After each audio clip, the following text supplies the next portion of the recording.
Antonia camina a la orilla de la carretera en el caluroso este de Guatemala. Esta hondureña de 50 años dejó su país con la esperanza de llegar a Estados Unidos y ayudar a sus 13 hijos de entre 17 y 40 años, todos desempleados.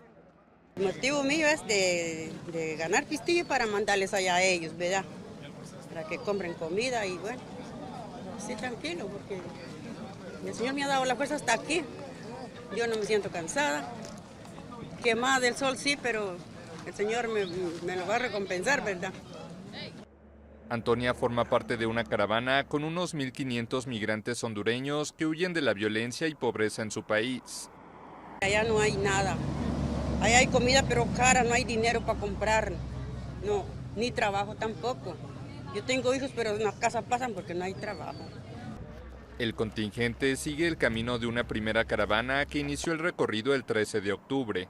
Ese primer éxodo ya marcha en el sur de México con unos 7.000 migrantes, después de que el viernes la mayoría cruzó de forma ilegal el río Suchiate en la frontera con Guatemala. Yo ya soñé que estoy aquí por estos lados, es un sueño, ¿verdad? Y cuando dijeron que iba a salir gente, dije yo me voy, no tengo dinero, con 200 lempiras me vine. En Honduras, cerca de 7 de cada 10 personas vive en condiciones de pobreza.